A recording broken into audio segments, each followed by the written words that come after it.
సత్కరించుకోవడము తెలంగాణ ప్రభుత్వానికి కూడా ఎంతో గౌరవమైనది.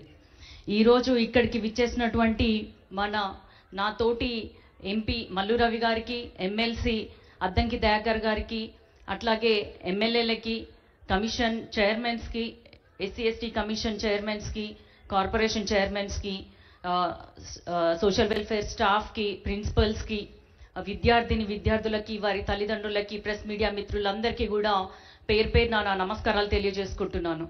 మనందరికీ రాజ్యాంగం ఇచ్చిన గొప్ప హక్కు ఏదైనా ఉందంటే అది పేద బడుగు బలహీన వర్గాలు పేదరికంలో చీకట్లు అలుముకున్న జీవితాల్లో వెలుగునిచ్చేది చదువు మాత్రమే అని నమ్మిన డాక్టర్ బిఆర్ అంబేద్కర్ మనకిచ్చిన రాజ్యాంగంలో చదువుకోవాలి, ప్రతి ఒక్కరికి చదువు అవ్వాలి, చదువు నేర్చుకుంటేనే జీవితాలు బాగుంటాయి, పేదరికం నుంచి కుటుంబంలో ఒక్కరు చదువుకున్నా కూడా కుటుంబం అంతా బాగుపడుతుంది అన్న ఉద్దేశంతో విద్యా హక్కును కల్పించిన డాక్టర్ బిఆర్ అంబేద్కర్ గారికి మనం అందరం ఒకసారి గట్టిగా చప్పట్లు కొట్టాలని కోరుకుంటున్నాం.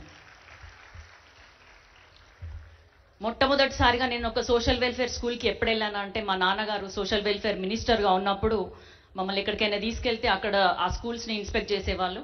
అట్లా నేను ఫస్ట్ టైం 8th క్లాస్లో దాదాపు ఒక 25 ఏళ్ళ కింద నేను ఒక సోషల్ వెల్ఫేర్ స్కూల్కి వెళ్ళడం జరిగింది. అప్పుడే నాకు సోషల్ వెల్ఫేర్ పరిస్థితులు ఎట్లుంటాయి, పిల్లలు ఎట్లుంటారు అనేది ఒకసారి నేను తెలుసుకున్నాను. అదేవిధంగా ఈరోజు ఇంతకుముందు మన ఎమ్మెల్సీ గారు చెప్పినట్టు pay back to the society. ఎందుకంటే మిమ్మల్ని చదివించింది ప్రభుత్వము, సమాజమే.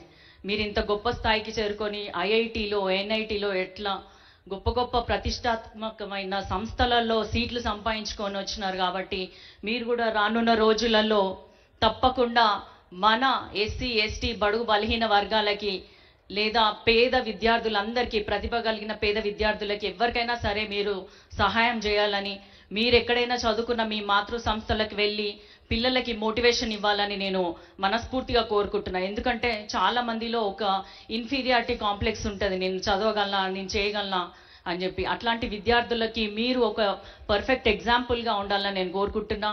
మీరందరూ కూడా తెలంగాణ ప్రభుత్వంలోని విద్యా వ్యవస్థకి బ్రాండ్ అంబాసిడర్స్గా ఉండాలి. ఎందుకంటే మన సీఎం గారు ఏదైతే యంగ్ ఇండియాకి నేను బ్రాండ్ అంబాసిడర్ అని చెప్పి ఇప్పుడు యంగ్ ఇండియా ఇంటిగ్రేటెడ్ స్కూల్స్ అని దాదాపు 55 నియోజకవర్గాలలో 200 కోట్లతోటి దాదాపు 11,000 కోట్ల నిధులు మంజూరు చేయడం జరిగింది. నిన్న కూడా ఇంకొక లిస్ట్ వచ్చింది, అందులో దాదాపు ఎస్సీ ఎస్టీ మైనారిటీ ముస్లిం స్కూల్స్ అన్నీ కూడా ఒకటే చోట ఒక కాంప్లెక్స్ రూపంలో పెట్టేసి అందరికి అక్కడే సమాన విద్య అందే విధంగా కృషి చేస్తున్న తెలంగాణ ప్రభుత్వాన్ని మీరు గుర్తించాలి. అదేవిధంగా ఈరోజు ఇంత గొప్ప సమావేశం, ఇంత గొప్ప సభ మీకు సత్కరించడానికి ఏర్పాటు చేసినటువంటి మన సోషల్ వెల్ఫేర్ డిపార్ట్మెంట్కి, అట్లాగే రేవంత్ రెడ్డి గారి ప్రభుత్వానికి కూడా నేను మనస్ఫూర్తిగా ధన్యవాదాలు తెలియజేస్తున్నా. ఎందుకంటే ఇంతమంది పిల్లలు మా గవర్నమెంట్ స్కూల్స్ నుంచి వచ్చినారు కాబట్టి గవర్నమెంట్ స్కూల్స్ కూడా ఎక్కడ కూడా తగ్గట్లేదు, అందరూ కూడా గొప్పగా చదువుకొని ముందుకెళ్తున్నారు. టాలెంట్ అనేది ఎవరి సొత్తు కాదు, ఎవరైతే కష్టపడతారో అది మట్టిలో మాణిక్యం లాగా తప్పకుండా పైకి వస్తారని మీరందరూ దాన్ని రుజువు చేస్తున్నారు. ఇక్కడ పైన కూర్చున్న వాళ్ళందరిది ఒక తరం అయితే రానున్న తరం మీది. మీరు రానున్న జనరేషన్లో మంచిగా ఎదగాలి. మీరు కూడా రేపు పొద్దున మాలాగే ఒక ఎమ్మెల్యే కావచ్చు, ఎమ్మెల్సీ కావచ్చు, కలెక్టర్ కావచ్చు, ఏదైనా అవ్వచ్చు. మీరు తలుచుకుంటే సాధించలేనిది ఏది లేదు. ఇంకొకటి ఏంటంటే 2 ఉండాలి లైఫ్లో, టార్గెట్, యాక్షన్ ప్లాన్. టార్గెట్ ఉంది కానీ యాక్షన్ ప్లాన్ లేకపోతే ఏముండదు, ఒక ఆకాశం చూస్తూ కాలం గడిపేయడమే ఉంటుంది. యాక్షన్ ప్లాన్ ఉంటూ టార్గెట్ లేదంటే మనం ప్రయత్నం చేస్తూనే ఉంటాం కానీ తీరం మాత్రం ఎన్నటికీ చేరుకోలేం. కాబట్టి ప్రతి ఒక్కరికి టార్గెట్, యాక్షన్ ప్లాన్ అనేది 2 ఉండాలి. మీరెవ్వరికి కూడా తీసిపోరు. దళితులు ఎంతో మంది, దళితులు బడుగు బలహీన వర్గాలు, బహుజనులు ఎంతో మంది మేధావులు ఉన్నారు. వాళ్ళందరికీ కూడా మీరు స్ఫూర్తిదాయకంగా ఉండాలి. మీరు ఇంకా ప్రతి ఒక్క విద్యార్థి ఒక పొజిషన్కి రాగానే అక్కడ నేర్చుకోవడం ఆపేస్తే మన జీవితం అక్కడే ఆగిపోతుంది. కాబట్టి ప్రతి ఒక్కరు కూడా నిత్య విద్యార్థిలాగా ఉంటేనే మనము ఎంత కింది స్థాయి నుంచి వచ్చినా పై స్థాయికి వెళ్ళే అవకాశం ఉంటుందని మీ అందరికి తెలియజేస్తున్నా.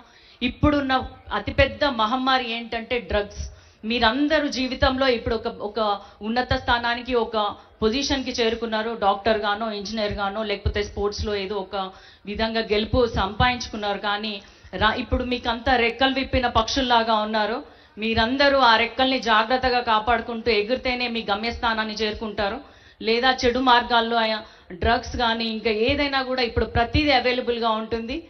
దానికి దూరంగా ఉంటూ మీ చుట్టుపక్కల ఎవరైనా డ్రగ్స్కి బానిసలు అవుతుంటే గమనించి వాళ్ళకి కూడా కౌన్సిలింగ్ ఇప్పించడమో ఏదో ఒక సహాయం చేస్తూనే అందరినీ కూడా సన్మార్గంలో నడిపించే బాధ్యత మీ అందరిపైన కూడా ఉందని తెలియజేసుకుంటున్నా. ఈరోజు ఇంకొక విషయం ఏంటంటే మేనిఫెస్ట్. మీరు ఏదైతే అవ్వాలనుకుంటున్నారో అది మేనిఫెస్ట్ చేసుకోవాలి.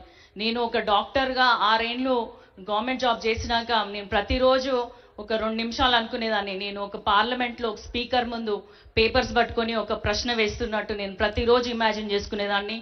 ఆ ఇమాజినేషన్ నాకు టైం పట్టింది, బట్ అది నిజమైంది. మీరు అలాగే ఒక గొప్ప డాక్టర్ అవ్వాలి, ఒక గొప్ప ఇంజనీర్ అవ్వాలి, కలెక్టర్ అవ్వాలి, ఐపీఎస్ అవ్వాలని ఏదైతే మీరు కలగంటున్నారో ఆ కళాన్ని కొద్దిసేపు ఇమాజిన్ చేసుకోండి. తప్పకుండా మీరు అనుకున్న లక్ష్యాన్ని మీరు నెరవేరుస్తారు, చేరుకుంటారని మీ అందరు తెలియజేసుకుంటూ, పైనున్న పెద్దలందరూ కూడా వారి జీవిత గాథలతో పాటు వాళ్ళ సక్సెస్ఫుల్, అదే విధంగా వాళ్ళు ఏ విధంగా పే బ్యాక్ టు సొసైటీ చేసి డాక్టర్ బిఆర్ అంబేద్కర్ మాటని నిజం చేస్తూ వాళ్ళ జీవితాన్ని గడుపుతున్నారో రానున్న రోజులలో ఇక్కడున్న పిల్లలందరూ కూడా ఒక్కొక్కరు డాక్టర్ బిఆర్ అంబేద్కర్ గారిని స్ఫూర్తిగా తీసుకొని పే బ్యాక్ టు సొసైటీ చేస్తూ మీరు బాగుపడమే కాకుండా సమాజాన్ని కూడా బాగు చేయాలని చెప్పి మనసారా కోరుకుంటూ మీ అందరి దగ్గరికి మరోసారి కలుద్దాము.